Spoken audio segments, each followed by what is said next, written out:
Hello students, welcome once again. Our next topic is regional organization. Regional organisation का कौन सा topic है? European Union. वैसे और भी है, सार्क है, आसियान है, लेकिन यहाँ पर हम कौन सा रीजनल ऑर्गेनाइजेशन कर रहे हैं? European union. रीजनल इसलिए बोलते हैं कि वे अपने आसपास के जो एरिया है, इलाके हैं, देश है, उनसे ही मिलकर जो उनका ग्रुप बना है, देश इकट्ठे हुए हैं, वो उसे क्षेत्रीय कह लो, उस संगठन वगैरह, उससे रीजनल ऑर्गेनाइजेशन बोल देते हैं। तो इसे जैसे हम अपना एशियन का है तो हम सार्क बोलते हैं, आसियान है, इसी तरह उनका जो पश्चिम देशों का है वो है यूरोपियन यूनियन। और इनको क्यों ज़रूरत पड़ी, यूरोपियन यूनियन बनाने की ज़रूरत क्यों पड़ी, वो हम इस क्वेश्चन के आंसर में समझेंगे। एक चीज़ और, इसमें पहले 28 देश थे, अब इसमें 27 देश रह गए हैं। ठीक है, रशिया जहाँ से बाहर निकल गया है, जैसे कहने का बाकी उसे एलिमिनेट कर दिया है। तो आप अगर कंट्रीज़ के नेम को रीड आउट करोगे तो ध्यान से देखोगे तो मैक्सिमम क्या पूरे के पूरे यूरोपियन देश ही हैं।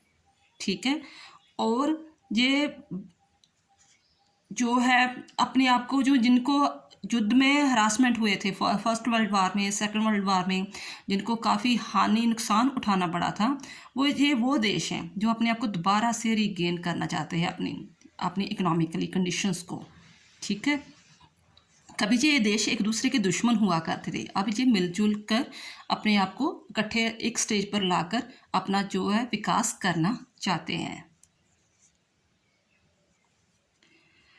रीजनल ऑर्गेनाइजेशन जिसे हम EU भी कह देते हैं, यूरोपियन यूनियन। क्वेश्चन है what is the European Union? European Union क्या है? कहते हैं कभी समय था कि we now it quit well with that for a long time there remained hegemony of European nation in international relation. But due to the losses suffered during the Second World War, the hegemony of the European nations had almost come to an end. With the purpose to regain their lost glory, respect, and to regain losses suffered.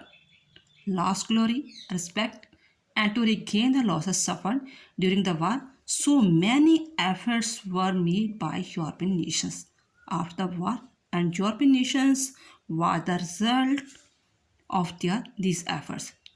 It is one of the most important regional organization of the time, and 28, but now 27 European nations are its member.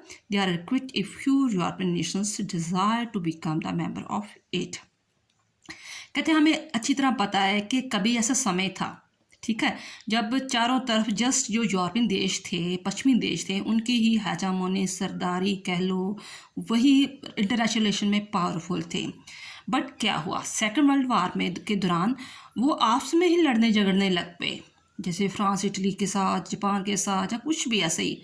तो इस युद्ध के दौरान उनका काफ़ी जो नुकसान हुआ, मैन का भी, रिसोर्सेस का भी। ठीक है, फिर उन्होंने सोचा कि नहीं, ऐसे तो हमारी जो ग्लोरी थी, एक दुनिया में हमारी जो ग्लोरी थी कि हमसे लोग एक रिस्पेक्ट की नज़रों में देखते हैं कि ये देश बहुत अमीर है, ग्लोरियस है, ठीक है ना, तो जो इकोनॉमिकली कर तौर पर भी बहुत पावरफुल है, तो उन चीज़ों को दोबारा जो हमारा खो गया उसे दोबारा क्यों ना रिगेन किया जाए।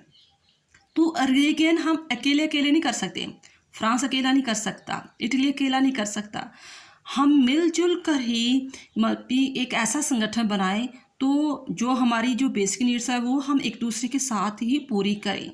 ठीक है, क्योंकि आपको पता है जो भी लड़ाई झगड़ा है वहाँ पर वो जो नुकसान ही होता है। ठीक है, तो अपनी ग्लोरी को, रिस्पेक्ट को और लॉसेस सफ़र्ड को दोबारा से रिगेन करने के लिए उन्होंने एक संगठन बनाया, उसे कहा जाता था यूरोपियन नेशंस।